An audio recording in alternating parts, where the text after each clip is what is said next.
ZEE5 ಇರುವಾಗ ನೀವು ನಿಮ್ಮ ನೆಚ್ಚಿನ ಶೋಗಳನ್ನ ಎಂದಿಗೂ ಮಿಸ್ ಮಾಡಿಕೊಳ್ಳುವುದಿಲ್ಲ. ಅದು ಸಂಪೂರ್ಣ ಉಚಿತವಾಗಿ. ಸೌಂದರ್ಯ, ಈ ಸಲ ಎಲ್ಲ ಕೆಲಸದವರೆಗೂ ಸ್ಯಾಲರಿನಲ್ಲಿ ಕಟ್ ಮಾಡಿದ್ಯಾ? ಏನು ಹೇಳ್ತಿದ್ದೆ ಸುಕನ್ಯಾ? ಹೌದು ಬಾವಾ, ಕೆಲವ್ರಿಗೆ 2,000 ಕೆಲವ್ರಿಗೆ 3,000 ಕಡಿಮೆ ಬಂದಿದೆ ಅಂತ ನನ್ನ ಹತ್ರ ಬಂದು ಹೇಳ್ತಾ ಇದ್ರು.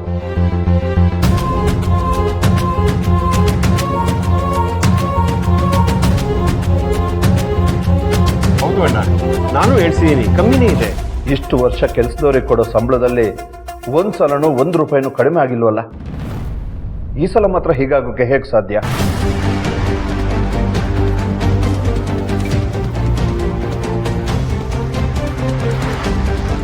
ಎಲ್ರಿಗೂ ಸಂಬಳ ಕಡಿಮೆ ಹೋಗಿದೆ ಅಂದ್ರೆ ಕವರಲ್ಲೇ ದುಡ್ಡಿಡೋವಾಗ ಕಡಿಮೆ ಇಟ್ಟಿದ್ದಾರೆ ಅನ್ಸುತ್ತೆ.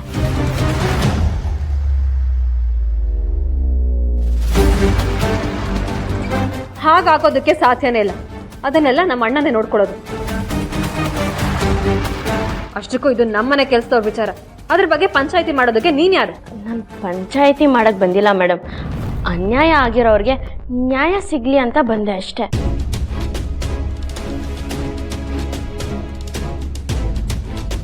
ಏನೇ ನಿನ್ ಮಾತಿನ ಅರ್ಥ? ಅಂದ್ರೆ ಭಾವನೆ ಅನ್ಯಾಯ ಮಾಡ್ತಿದ್ದಾರೆ ಅಂತನಾ? ಅವಳೆಲ್ಲ ಹೇಳಲ್ಲ ಹಂಗೆ. ನಾವು ಹೇಗೆ ಕಮ್ಮಿ ಆಗಿದೆ ಅಂತ ಹೇಳಕ್ ಬಂದ್ವೋ ಅವಳು ಹಾಗೆ ಹೇಳಕ್ ಬಂದಿದ್ದಾಳೆ.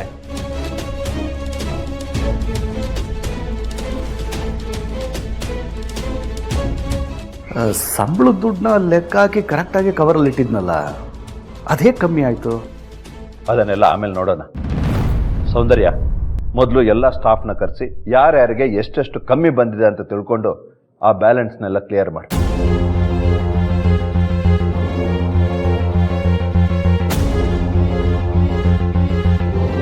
ನಮ್ಮಿಂದಾಗಿ ನಮ್ಮ ಕೆಲಸದವ್ರಿಗೆ ತೊಂದರೆ ಆಗಬಾರ್ದು.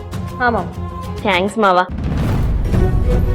ಈ ಮನೇಲಿರೋ ಕೆಲಸದವ್ರ ಕಷ್ಟನ ಬೇಗ ಅರ್ಥ ಮಾಡ್ಕೊಂಡು ಈಗಲೇ ಅವ್ರಿಗೆ ದುಡ್ಡು ಕೊಡಿ ಅಂತ ಹೇಳಿದ್ರಲ್ವಾ, ಇದರಲ್ಲೇ ಗೊತ್ತಾಗತ್ತೆ ಈ ಮನೇಲಿರೋ ಕೆಲಸದವ್ರಿಗೆ ಬೆಲೆ ಎಷ್ಟಿದೆ ಅಂತ. ಪ್ರಭಾಕರ್, ಸೌಂದರ್ಯ ನೀನು ಮೊದಲು ಅದನ್ನ ಕ್ಲಿಯರ್ ಮಾಡಿ, ಆಮೇಲೆ ಇದ್ರ ಬಗ್ಗೆ ಮಾತಾಡೋಣ.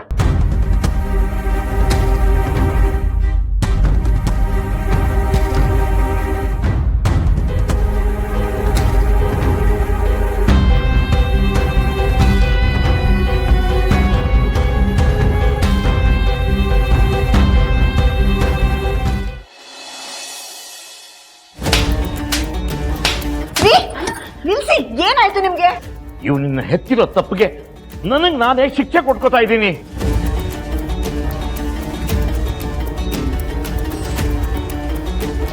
ಇವನು ತಪ್ಪು ಮಾಡಿದಾಗ ನೀನು ಅವನಿಗೆ ಹೊಡೆದು ಬುದ್ಧಿ ಹೇಳ್ತಾ ಇದ್ದೆ. ಆದ್ರೆ ಇವತ್ತು ಅವನನ್ನ ಮುಟ್ಟೋಕ್ಕೂ ಆಗಲ್ಲ ಅಂತ ಹೇಸಿಗೆ ಕೆಲಸ ಮಾಡ್ಬಿಟ್ಟು ಬಂದಿದ್ದಾನೆ. ಅಂತ ತಪ್ಪ ಅವನೇನ್ರಿ ಮಾಡ್ದ? SI ಸಾಹೇಬ್ರ ಮನೆಗೆ ಗೂಳಿ ತರ ನುಗ್ಗಿ ಅವ್ರ ಮಗಳಿಗೆ ಕಂಠ ಪೂರ್ತಿ ಕುಡಿಸಿದ್ದು ಅಲ್ಲದೆ ಇವನು ಕಂಠ ಪೂರ್ತಿ ಕುಡ್ಕೊಂಡ್ ಬಂದಿದ್ದಾನೆ.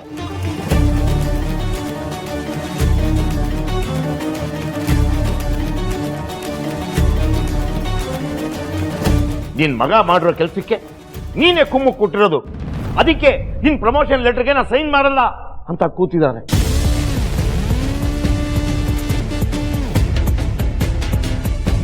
ಸಾಲದಕ್ಕೆ ಮೇಲಧಿಕಾರಿಗಳಿಗೆ ಇವನ್ ಮಾಡಿರೋ ಘನಂದಾರಿ ಕೆಲಸದ ಬಗ್ಗೆ ಕಂಪ್ಲೇಂಟ್ ಕೊಡ್ತೀನಿ ಅಂತಾನು ಹೇಳಿದ್ದಾರೆ.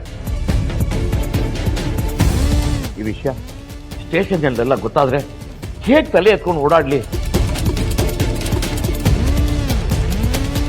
ಇಷ್ಟು ದಿನ ಯಾವುದೇ ತಪ್ಪು ಮಾಡದೆ ಧೈರ್ಯವಾಗಿ ತಲೆ ಎತ್ಕೊಂಡು ಓಡಾಡ್ತಾ ಇದ್ದೆ.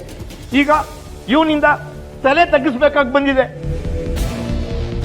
ಇವನು ಹೆತ್ತಿರೋ ತಪ್ಪಿಗೆ ಇನ್ನೂ ಅದೇನೇನು ಕರ್ಮ ನೋಡ್ಬೇಕೋ ನನಗಂತೂ ಗೊತ್ತಿಲ್ಲ.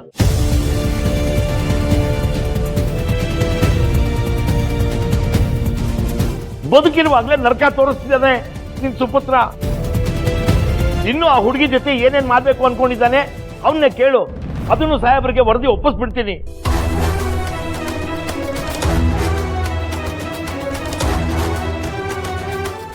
ಏನು ಇದೆಲ್ಲ? ನಿಮ್ಮಪ್ಪ ಹೇಳ್ತಾರದ್ ನಿಜನಾ? ನಿಮ್ಮಪ್ಪ ಹೇಳ್ತಾರದ್ ನಿಜನೇನೋ?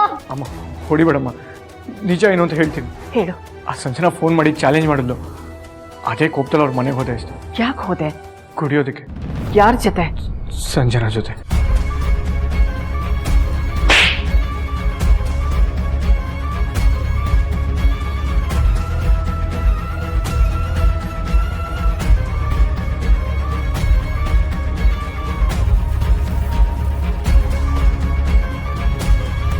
ವಯಸ್ಸಿಗೆ ಬಂದಿರೋ ಹುಡುಗಿ ಮನೆಗೆ ಹೋಗಿದ್ದು ಅಲ್ದೆ ಅವಳ ಜೊತೆ ಕೂತ್ಕೊಂಡು ಕುಡಿದು ಬಂದಿದ್ಯಲ್ಲ, ನಿನಗೆ ಮಾನ ಮರ್ಯಾದೆ ಏನೂ ಇಲ್ವಾ?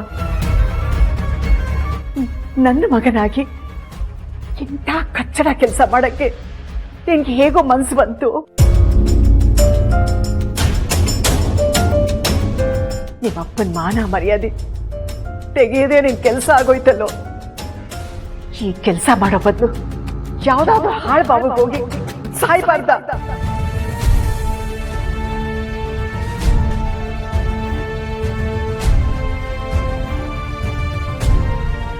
ಇತ್ತೀಚೆಗೆ ನಿನ್ನ ಮುಖ ನೋಡಕ್ಕೂ ಅಸಹ್ಯ ಆಗ್ತಿದೆ, ನಿನ್ನ ಹತ್ರ ಮಾತಾಡಕ್ಕೂ ಹಿಂಸೆ ಆಗ್ತಿದೆ ನನಗೆ.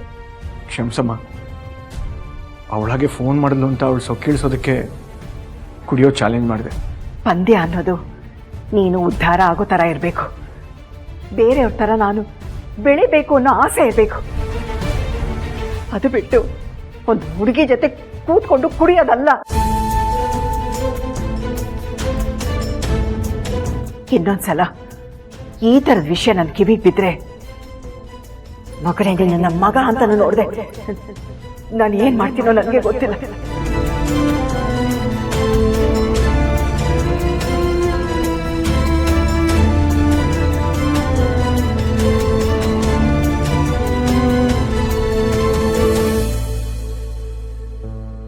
ಇನ್ಮೇಲಾದರೂ ಆ ಹುಡುಗಿ ಸಹವಾಸನ ಬಿಟ್ಬಿಡಿ ನರಸಿಂಹ ಅವರೇ, ಅರ್ಥ ಮಾಡ್ಕೊಳ್ಳಿ.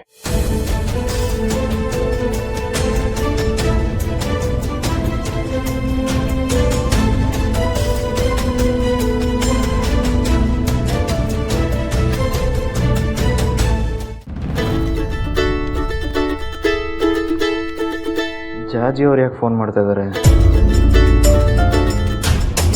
ಹಲೋ, ಹಸ್ಬೆಂಡು ನಾನು. ನೀವು ಯಾಕ್ರಿ ಕಾಲ್ ಮಾಡಿದ್ರಿ? ನಿಮ್ಮ ನಂಬರಿಂದ ಕಾಲ್ ಮಾಡಿದ್ರೆ ಎತ್ತಲ್ಲ ಅಂತ ಜಾಜಿ ಅವ್ರ ನಂಬರಿಂದ ಮಾಡಿದ್ದೀರಾ? ನೋಡಿ ಹಸ್ಬೆಂಡು, ನನ್ನ ಮೇಲೆ ಎಷ್ಟೇ ಕೋಪ ಇದ್ರು ನನ್ನನ್ನು ಬೈರಿ, ಆದರೆ ಈ ಥರ ಊಟ ತಿಂಡಿ ಎಲ್ಲ ಬಿಟ್ಕೊಂಡಿರಬೇಡಿ. ನೀವು ಹಸ್ಕೊಂಡಿದ್ದೀರಾ ಅಂತ ನಿನ್ನೆ ರಾತ್ರಿಯಿಂದ ನಾನು ಒಂದು ತೊಟ್ಟು ನೀರು ಕುಡ್ದಿಲ್ಲ ಗೊತ್ತಾ? ಅದು ನಿಮ್ಮ ಕರ್ಮ, ನಾನೇನು ಮಾಡಲಿ? ಮನೇಲಿ ಅಡುಗೆ ಮಾಡಿದ್ದಾರೆ ತಾನೆ, ಹೊಟ್ಟೆ ತುಂಬ ಹಾಕೊಂಡು ತಿನ್ನಿ. ಅದು ಬಿಟ್ಟು ನನ್ನ ತಲೆ ತಿನ್ಬೇಡಿ. ಇನ್ನೊಂದ್ಸಲಿ ಊಟ ಮಾಡಿ ತಿಂಡಿ ಮಾಡಿ ಅಂತ ಫೋನ್ ಮಾಡಿದ್ರೆ ಚೆನ್ನಾಗಿರಲ್ಲ, ಅರ್ಥ ಆಯ್ತಾ?